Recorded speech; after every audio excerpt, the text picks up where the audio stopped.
Yeah, well, let me just break down what I got. You already heard from Christian and Schmidt, so you probably got the long and short of it. The telecommunication exemption, obviously. They did not even talk about that, but that passed and they signed into law, right? Yeah, so I looked at the three of the priorities that you guys have listed in your task force report as priorities for legislative session, and the top three are in play. The first one we've taken care of, which is the telecom sales tax exemption. And essentially what it says, machinery and equipment used to provide telecommunications and cable television services are once again exempted from sales tax. So that's a big deal. That's effective April 1st, so it's already in effect.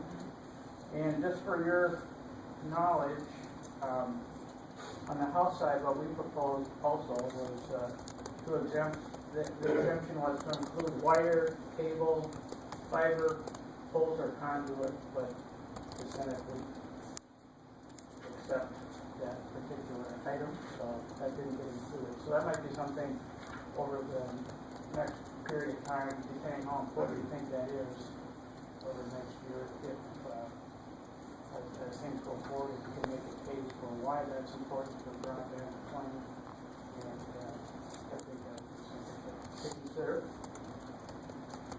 You know all the stuff that's exempted. I don't have to read all that. It's in state law.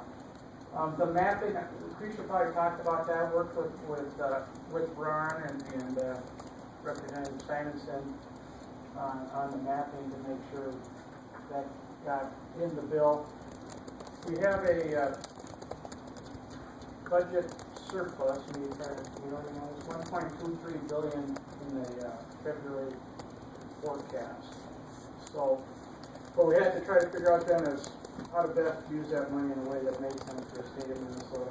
One of the things that we did, in addition to providing tax relief and sales tax exemption being one of those, is to put together a supplemental appropriations bill. So there's a supplemental appropriations bill that's in play right now. It's in conference committee between the House and the Senate to reach agreement and then go back to their respective bodies and government bodies. In that supplemental budget appropriations bill, House File 3172, are the other two items, the mapping and the broadband infrastructure grant program.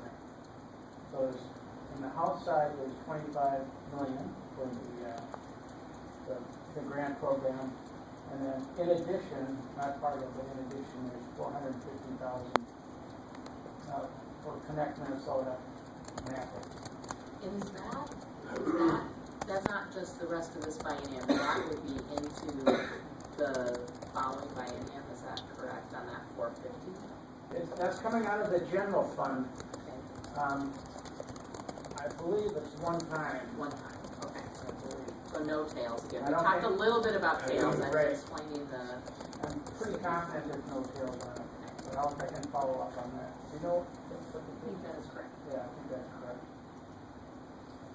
So, if you're wondering what I'm doing now, I'm working with my House members, Representative Mahoney, and the other members, he in particular, because the money goes to the Department of Employment and Economic Development, and he's kind of the guy, he's the House member who's the chair committee that oversees that budget, and he's totally on board, so we're trying to push as best we can on the House side. Of the Senate, and he's on the conference committee. He's on the conference committee, so I think there's 4 House and 4 Senate.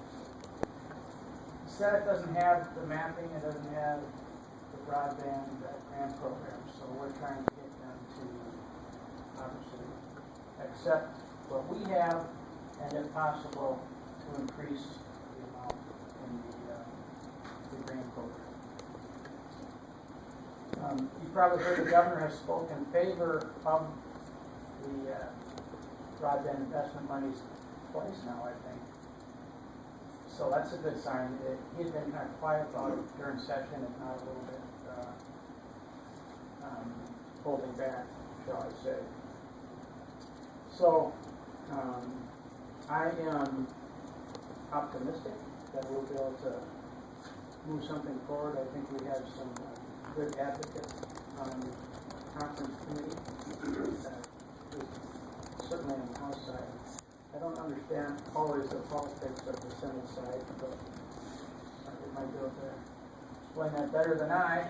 But we're working as hard as we can to see that happen. I think everybody agrees that it's an important first step to move towards meeting our broadband goals throughout the state and to do what that whole digital divide to ensure that the entire state has access to high-speed broadband.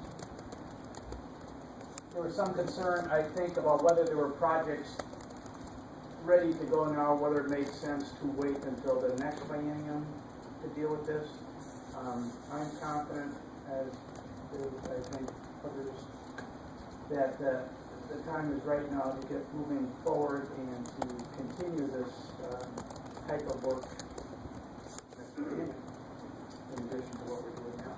So that's what I'm promoting, that's what I'm talking to my colleagues. My colleagues are on board certainly on the House side. Eric has been a great advocate. What I've frankly tried to do on the House side is spread the love around a little bit on this whole issue of broadband. So it's not just a Sheldon Johndon show. I want other people to have a part in it and take some ownership in it. Ron's done a nice job representing the mapping. Roger Erickson up by International Falls has done a good job on the mapping here. He's done a good job on the grant program. So there's some other people who have shown an interest because this is such a great issue. It's essentially nonpartisan, right? How can you be against it? I get a little pushback from folks who don't understand everything entirely, which who does?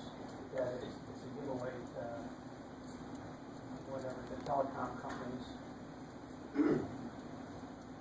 That's kind of a pushback I get. But, by and large, I think the momentum is going in the right direction, and we need to kick it into gear here in Minnesota.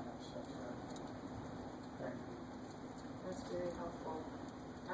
What are the one or two things that the individual members of the task force could do in the next 3 weeks to help this process along? If there's something that we could do?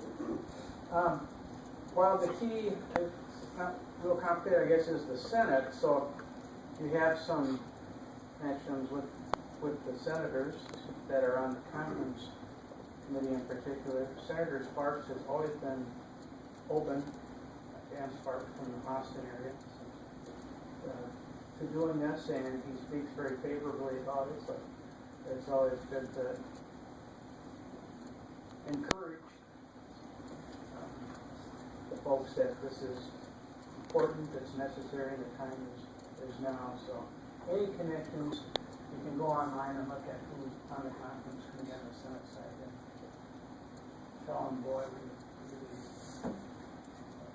see how this is going to help us Minnesota move forward, come maybe stretching the economic development aspect of how this will be so important for improving jobs and education. So we had a great press conference, had a good press conference with people from Moore, Minnesota, Navy County, my home area, talking about how it was so important to have broadband in the schools and in the homes for kids to access it. So emphasizing those kinds of things with legislators that they can relate to their own personal experience, I think, is quite useful. Anything long-term, looking to